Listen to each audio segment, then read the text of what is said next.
Photoshop has done it again, guys, and I can't believe what you're capable of doing now.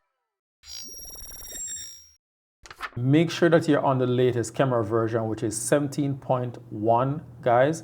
And also, if you come to the settings, you come over here to technology preview and you make sure that this is checked on. If it's not checked on, guys, check it on. Once you click on the OK, close and restart your Photoshop. That way you will activate the new feature. So let's get into this now, guys. So this is a picture that I've shot some time ago. I think it was like 2018, guys. This was shot with my Sony a7 III, and I was using my 50mm 1.4 Canon lens with the MC11 adapter. So you can see how long I've actually shot this video. So this feature now, guys, how to get quick access to it, you come here, right up here to this tool right here. You click on that. Once you click on that, now you're going to see a new thing that says reflections. And all you do, guys, you just click on it and it's going to just do its magic. And voila, guys. I mean, come on. Look at the before and the after, guys. This was the before and this is the after, guys. That is incredible. But what makes it even more fascinating, guys, and a little bit scary, guys, is if you go with the slider right here and you slide it all the way to the right, you can actually see me in that picture there, guys, which is crazy. But guys, this feature is just phenomenal. Just think of it as a photographer, guys. If you're doing any kind of shots, let's say you're shooting a bride or anything like that and you want to make sure you get certain details back, you can use this feature, guys. So let's move to the other image, guys. This is another image, and I shot this with a totally different feel of view. You can notice that this was an actual image and I wanted to get her reflection in the mirror, the glass right here, guys. And we're going to do the same thing over again. And we're going to click over here and turn on reflections. So the reason I'm really doing this, guys, let's say that you really wanted to get a little bit more details back in her face and stuff like that. You didn't want to look too much as a reflection. You can literally do something like that and look at that, guys.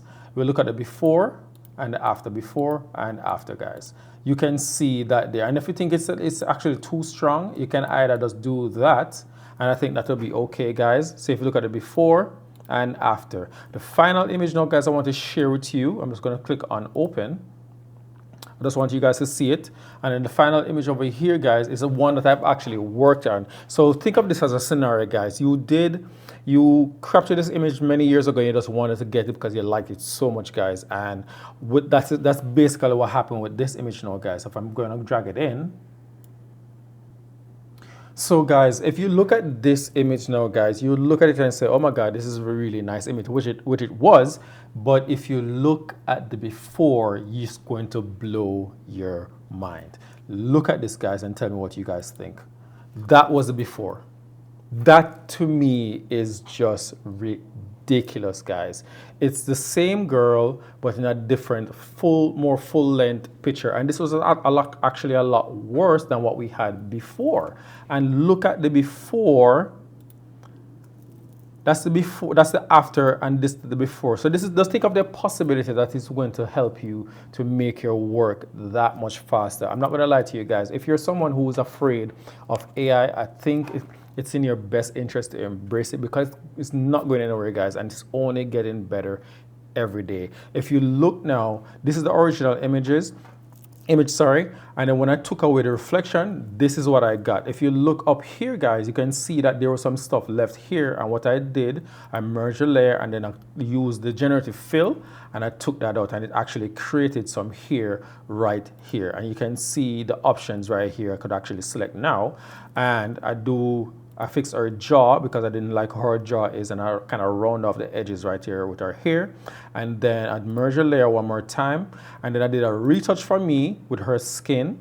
Let me just move this so you guys can actually see. Retouch for me with her skin, and then kind of merge the layer once more. Now check out this software, guys. I want you guys to check it out. I might do a tutorial on here, but this software is called Gigapixel 8. And if you look at that, guys, let me zoom in. I'm going to go to the before and after. Look at the details, guys. And then I added some noise after that. Once I added the noise, I kind of fixed the shadow under her eyes. And then I go for a global dodging and burning, guys, as you can see here. Then what I did was I merged the layer once more, and then I did a small color grade on the picture, the overall picture itself. Then I added another color grade, guys, just kind of add a little bit more redness in her skin. And then if you notice under her chin right here, you see that little highlight? That's what happened with, there's a slight artifact that happened with the gigapixel. That was just me because I'm actually just trying out the software, and I just removed it right there. And I also fix this area right here. So guys, let me know in the comment section below, guys, what you actually think of this new feature with Photoshop. And do you think that AI is getting to a point where things are coming more unrealistic? Let me know your thoughts down in the comment section below, guys. If you guys have enjoyed this video, guys, smash that like button, guys. If you guys are new to the channel, subscribe for more. And guys, you can definitely check out this video over here that you might like. I'll catch you guys in the next one. Peace.